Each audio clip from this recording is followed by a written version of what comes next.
Good morning বন্ধুরা, আশা করি আপনারা সকলে খুব ভালো আছেন এবং সুস্থ আছেন।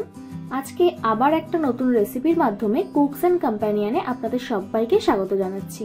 বন্ধুরা, আজ আমি আপনাদের দারুণ স্বাদের একদম দোকানের মতো ঝরঝরে এগ ফ্রাইড রাইস বানিয়ে দেখাবো।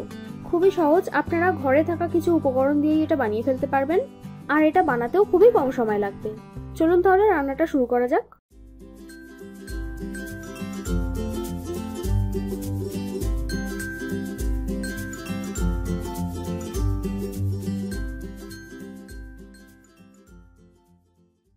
প্রথমে একটা কড়াই গরম করে তাতে 1 টেবিল স্পুন সাদা তেল দিয়ে দুটো ডিম ভেজে নিচ্ছি। ডিমটা ফেটানোর সময় আপনারা স্বাদমতো নুন দিয়ে দেবেন। এবার এটাকে আস্তে আস্তে স্ক্র্যাম্বল করে ভেজে নিতে হবে। একটু সময় নিয়ে ভাজবেন।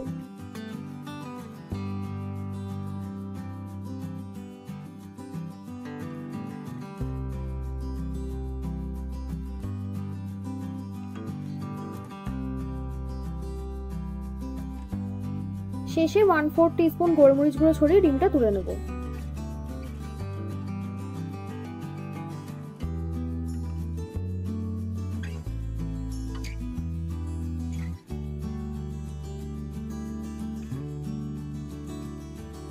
এবার ওই কড়াইতে 3 টেবিল স্পুন সাদা তেল দিয়ে একটা এলাচ, একটা দারচিনি আর 1 টেবিল স্পুন রসুন কুচি দিয়ে একসাথে ফোড়ন করে নিচ্ছি। রসুনটা হালকা লালচে হওয়া অবধি ভাজতে হবে।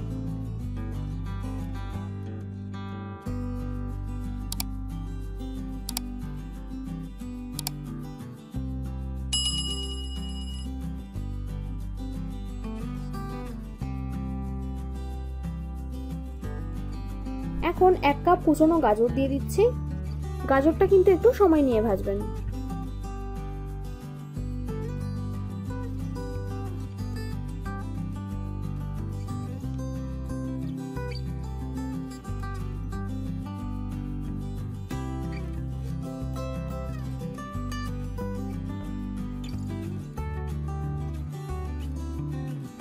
গাজরটা হালকা ভাজা ভাজা হলে 1/2 কাপ পেঁয়াজ কুচি দিয়ে দেব।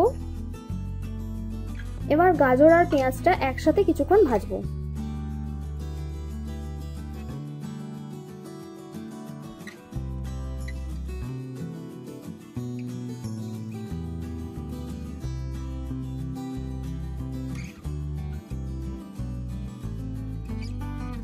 শেষে একটু নুন দিয়ে দিচ্ছি।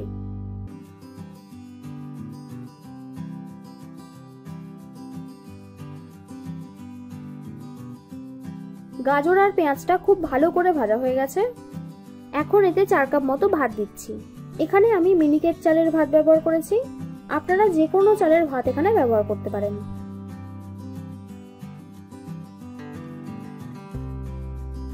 এবার এটাকে একটু মিক্স করে 1/4 টিস্পুন গোলমরিচ গুঁড়ো, 1/2 টিস্পুন নুন, 1 টেবিল স্পুন কাঁচা লঙ্কা কুচি আর 1 টেবিল স্পুন চিনি দিয়ে দিচ্ছি। এবার এটাকে ভালো করে মিক্স করতে থাকবো।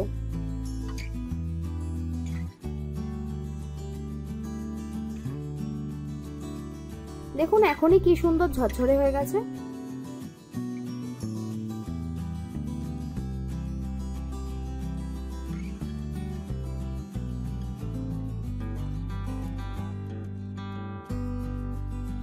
আচ্ছা, মিক্স করতে করতে ডিম ভাজাটাও অ্যাড করে দেব।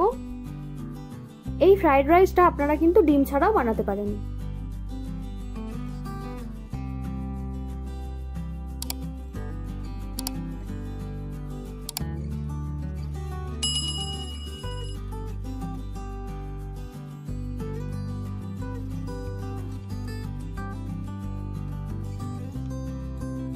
বেশ কিছুক্ষণ মিক্স করার পর কিছু কিশমিশ দিয়ে দিচ্ছি আর দেব 1 টিস্পুন ম্যাগি টেস্ট মেকার। এটা কিন্তু পুরোপুরি অপশনাল। এটা দিলে রাইসের টেস্টটা একদম অন্যরকম লাগে।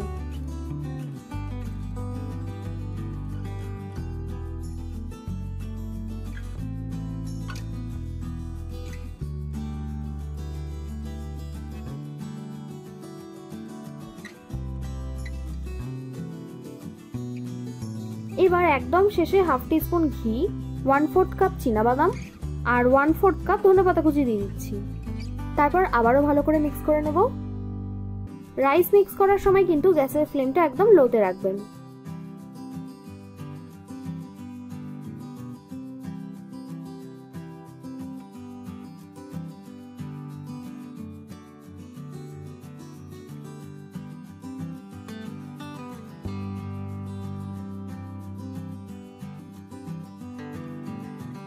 সব শেষে গ্যাস বন্ধ করে হাফ লেবুর রস দিয়ে দিচ্ছি।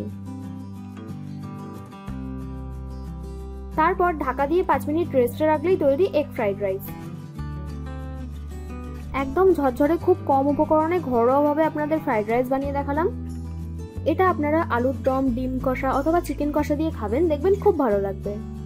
আর চাইলে আপনারা শুধুও খেতে পারেন। ভিডিওটা ভালো লাগলে একটা লাইক করবেন আর সাবস্ক্রাইব করে আমাকে আরও উৎসাহ দিন, যাতে এই রকম ভালো ভালো রেসিপি আপনাদের কাছে প্রতিনিয়ত আনতে পারি। আমি রান্নায় যা যা উপকরণ ব্যবহার করেছি সেগুলো আপনারা ডেসক্রিপশনে পেয়ে যাবেন। আমার বানানো রান্নাগুলো এতক্ষণ সময় নিয়ে দেখার জন্য আপনাদের সকলকে অসংখ্য ধন্যবাদ। ভালো থাকবেন, সুস্থ থাকবেন, আবার দেখা হবে নতুন কোনো রেসিপির সাথে।